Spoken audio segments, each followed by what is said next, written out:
Welcome to the news this week. I am Shalini Kumar and this is where you need to be if you want all the latest happenings and developments in the Alcobev industry.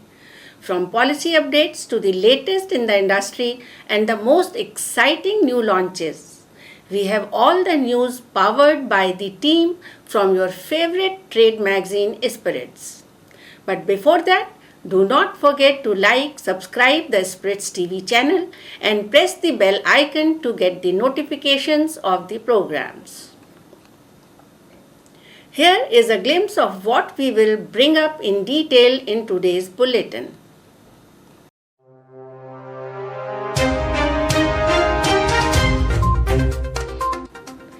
India-UK Free Trade Agreement likely by October.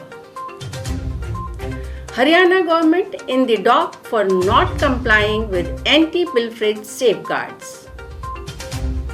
Telangana liquor manufacturers seek government help in meeting rising input costs. UP Distillers Association Summit ends on high note. Premium brands drive sales for Beam Suntory. Salute ties up with Emirates distributor MMI. Pernod Ricard launches 7 rare single cask malts for exclusive sales in select duty frees.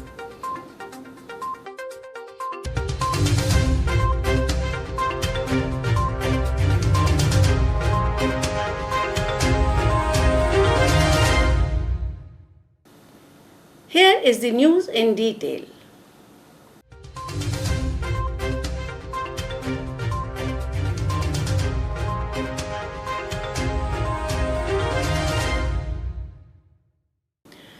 By October this year, India and UK are likely to ink a free trade agreement that will take relations between the two countries to a new level.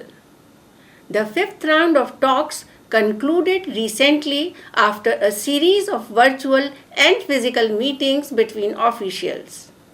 The round of negotiations between technical experts from both sides took place over 85 sessions and covered 15 policy areas. In 2021, India was the UK's 15th largest trading partner and the UK is India's 18th largest trading partner, with manufacturing exports accounting for over 90% of India's export to the UK, consisting of clothing, medicinal and pharmaceutical products, metal products, organic chemicals and precious stones. The Haryana Government Excise Department is in the dock for non-compliance of several norms. The CAG report has stated debunked claims of the government that they had introduced holograms or quick response code-based track and trace systems, installed CCTVs and transit slips. The report presented in the State Assembly points out that due to the non-compliance of the Excise Department, theft and pilferage continues. Another discrepancy pointed out was that the department had not destroyed confiscated liquor in a timely manner, resulting in theft.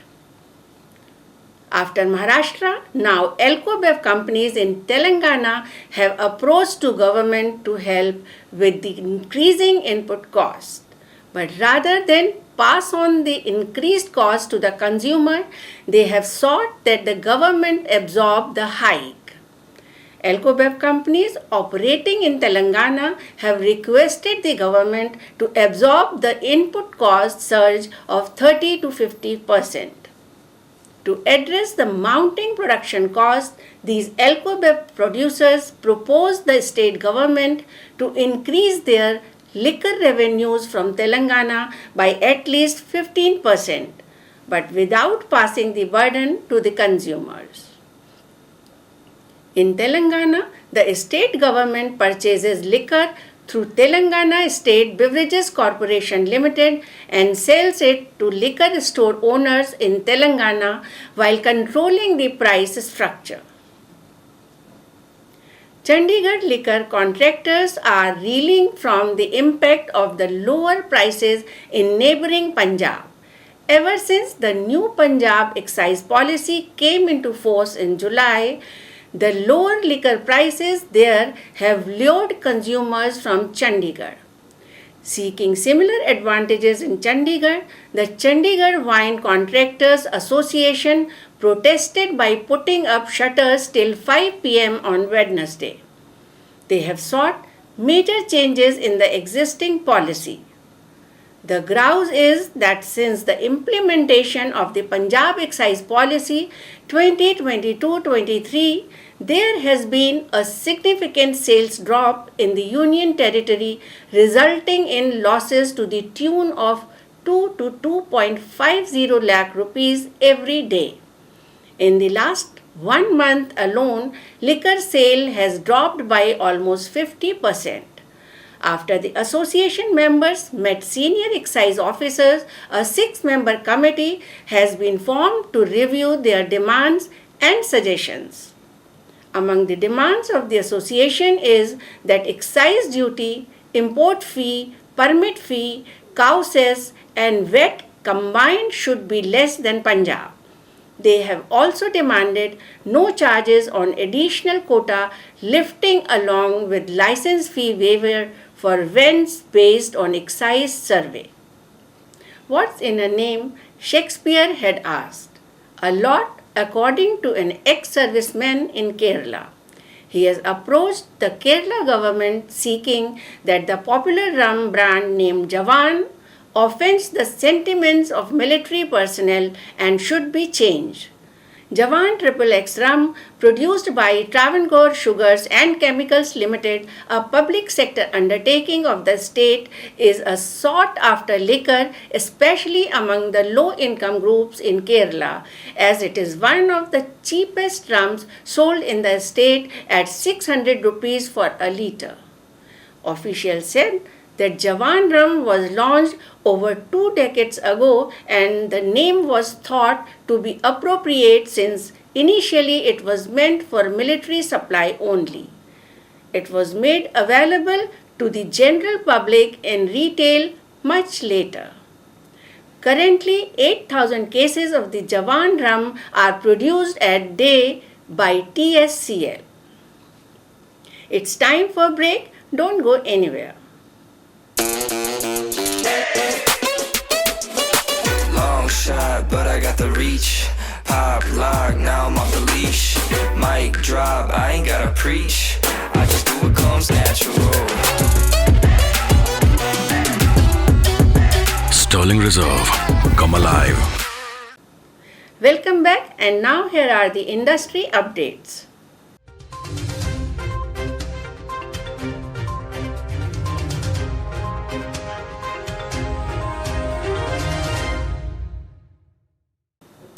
The recently concluded UP Distillers Association International Summit saw a large international presence and several conclusive presentations being made, signaling the possibility of future partnerships. UPDA, a 39-year-old association, continues to work closely as an interface between the industry, state, and central government, as well as other governments and private organizations. The International Summit cum Expo brought together 6 partner countries and saw the presence of diplomats from the United States, Brazil, Hungary, and Israel. Today we have Rajneesh Agrawal, Secretary General of UP Distillers Association with us. Rajneesh, welcome to News This Week on Spiritz TV. Congratulations for the successful completion of the International Summit of UPDA. Thank you, Shalini. Thank you for inviting me for the news channel this week. Thanks so much. Rajneesh, please tell our viewers that what are the major highlights of recently concluded UPDA Summit? The International Summit this time was truly a watershed moment and momentous occasion for one and all.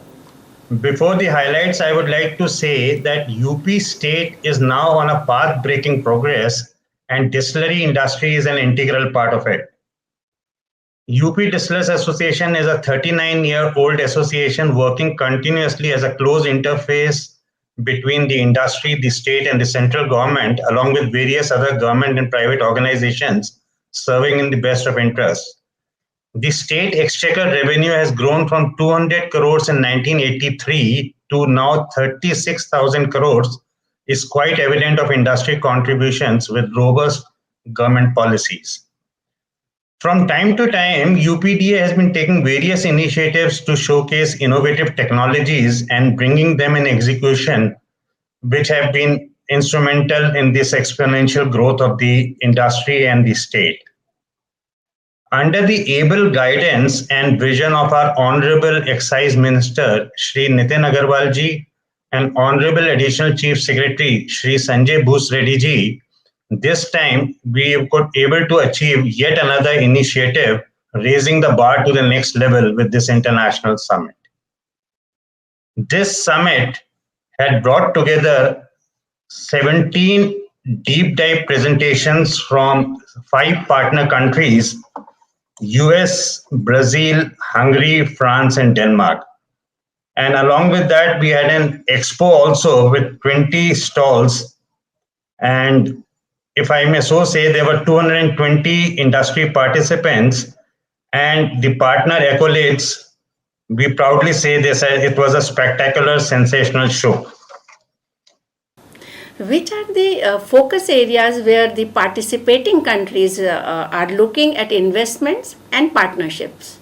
Yeah, so distillery industry we know is a very capital intensive and a high tech industry with technologies changing very frequently. So this time we had focus on couple of important areas like multi-feed alcohol technologies, because UP is now on a paradigm shift. All along now we know that UP was making alcohol from molasses, which is the byproduct of sugar. But now with the again robust policies of the government, we are now entered into grain area. So the industry is looking for alternate multi-feed technologies, which was one of the key focus areas in this summit. The second area in this summit we addressed was on the DDGS. DDGS is the distillers dried grains with solubles, which is an offshoot from grain. And importantly here, there are 45% protein in that. So there is a long way to go in future to explore and exploit how do we make best use of the protein for animal feed, and moving forward see the international technologies if we can make it fit for human consumption also. The another area which we addressed this time was on the energy efficiency of distillation, because energy cost in all industries we know is going up exponentially high. So we are looking for energy efficiency in distillation. And we also address the zero liquid discharge, the ZLD, and the integrated energy renewables in this summit. So, just you finished a successful summit. What are the next big plans for UPDA? Yes, that's a very pertinent question. We have future plans which are very robust again, and we are going under the vision of our Honorable Prime Minister and Honorable Chief Minister. On the occasion of the 75th Independence Day, the Honorable Prime Minister said that the future lies in innovation and digitalization, automation. And this is what we are addressing, and we will keep a focus onto that. Specifically, we would like to address on hybrid corn varieties, because as I said that we are now into grain, we will have to exploit the hybrid corn varieties, genetically modified crop varieties under the regulations of the government. Then the another specific area we would like to exploit now is on the water, which under conservation, the desalinization and the reuse of water. This would be propelling the growth of the livestock and resulting in increased demand for the animal feed. At present, in the GM crops, India is only cotton which is approved, but we would see and work with various universities of India to see how we can make best use of the crops. After that, we would also like to see the energy efficiencies, which was the focus area of this summit. And moving forward, we'll continue the focus on the energy efficiencies. And we would also like to focus on bioenergy and biofuels for the distillery industry. The objective is that we want to put UP distillery industry on the global map and on the global spot with best of technologies. Thanks, Rajneesh, for sharing the highlights of the summit with our viewers. Thank you very much, Shalini, for inviting me once again. Thank you. As India celebrates 75 years of independence, Teachers also celebrates another landmark. The whiskey brand had marked India's 50th Independence Day with Teachers 50, made from different Scotch whiskies consisting of 50% malt whiskey and 50% grain whiskey. Now, this commemorative blend is celebrating 25 years of giving a perfect whiskey experience for Indian whiskey aficionados. Teachers 50 is notable for its high portion of fully peated single malt, and to this day it continues with its distinctive rich flavor. Traditional distillation methods, including both large and small oak barrels, have been used to skillfully handcraft the malt and grains for Teachers 50.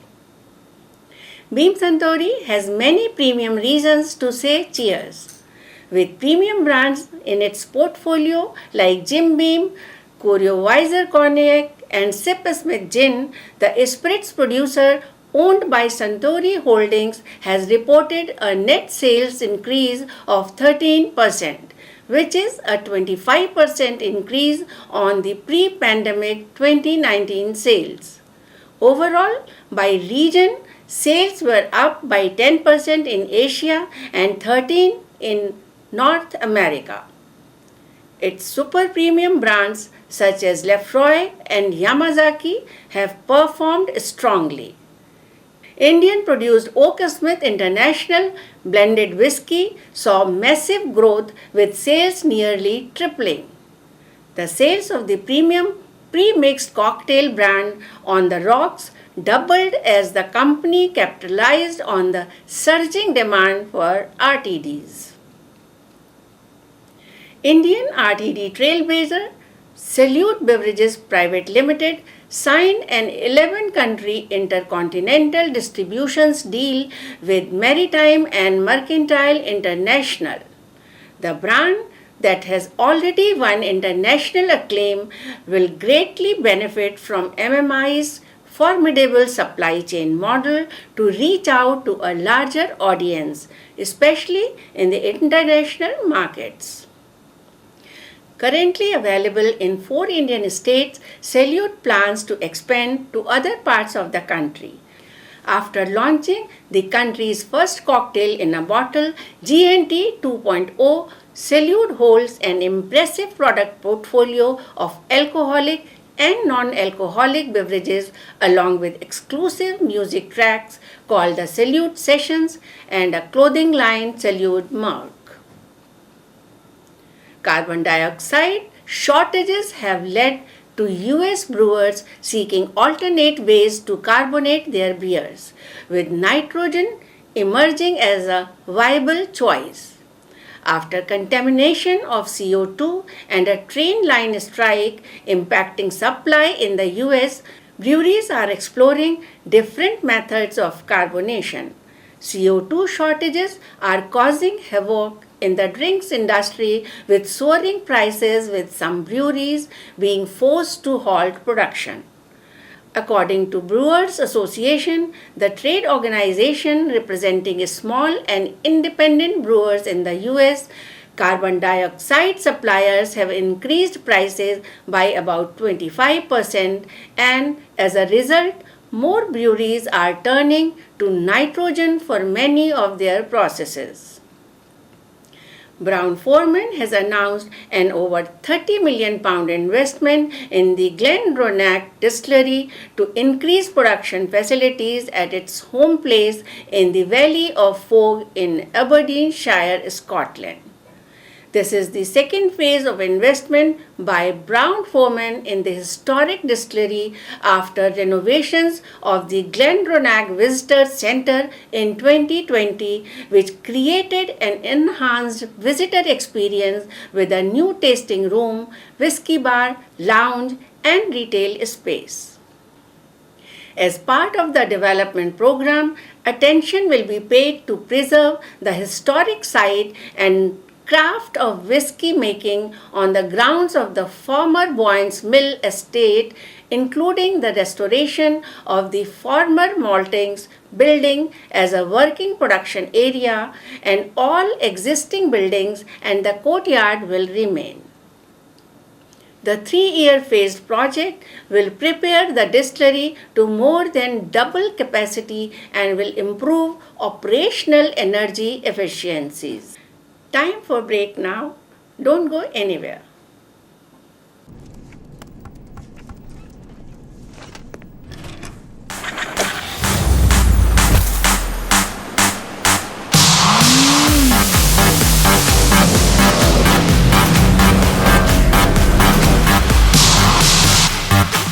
OC Glue. Taste the thrill. Welcome back, and here are the news on some new launches.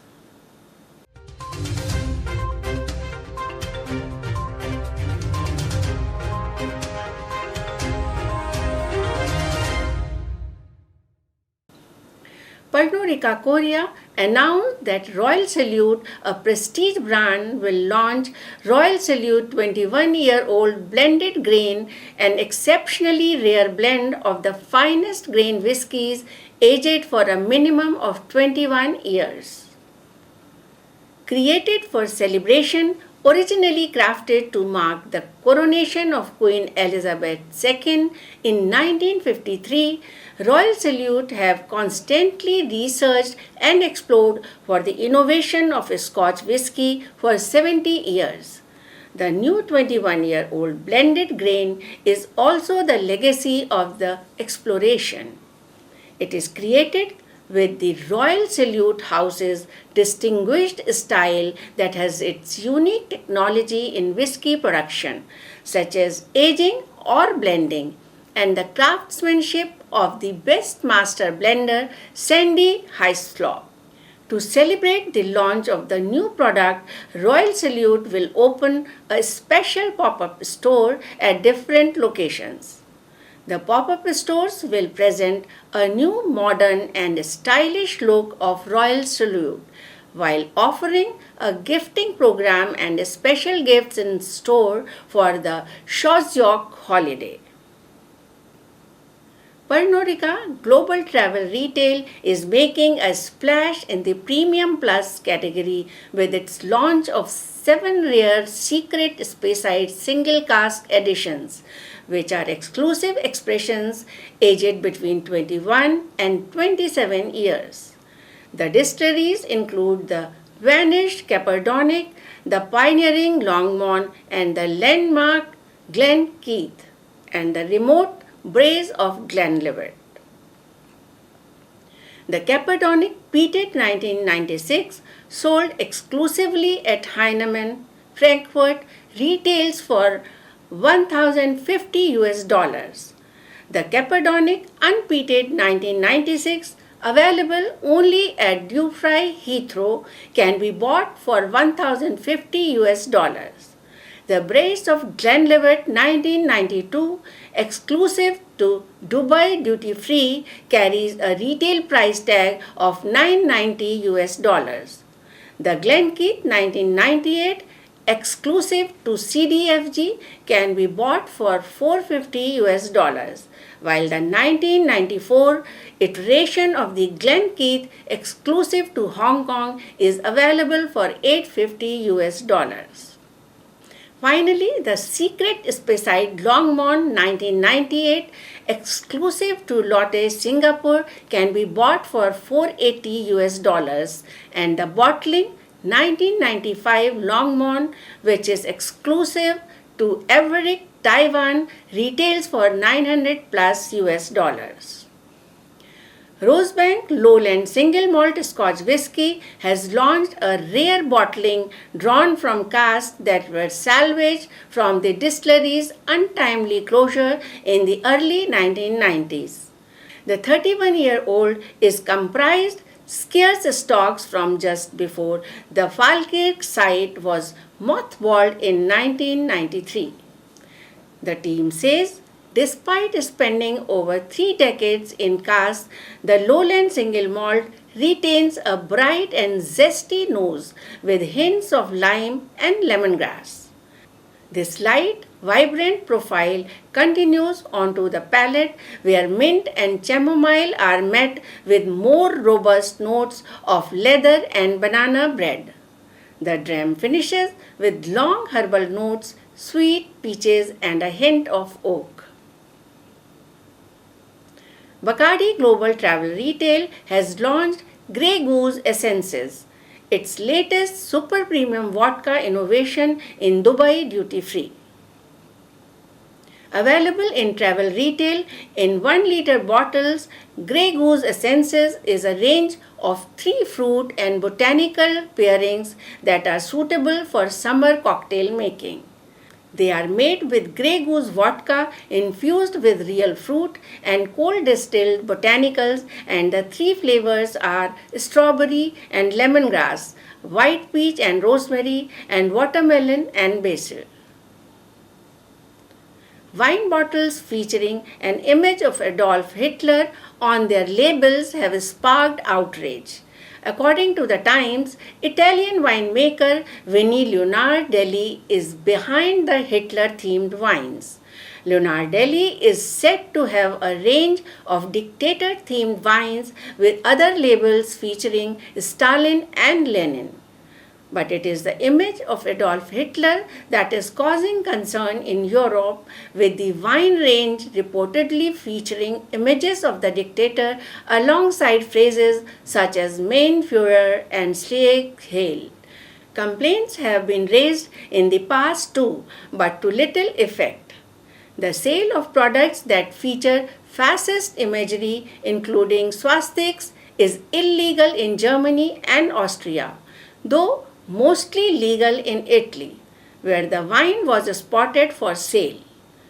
Winemaker Leonardelli has received backlash about the wines featured in his historical series in the past, but it continues to be on sale. And to end our bulletin, here is something for your sweet tooth. Brewdog has teamed up with candy brand Candy Kittens and come up with a delicious sounding new drink.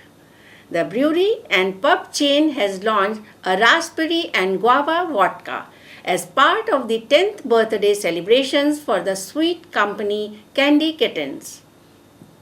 The best way to enjoy this fruity vodka is in a Candy Kittens inspired Cosmo.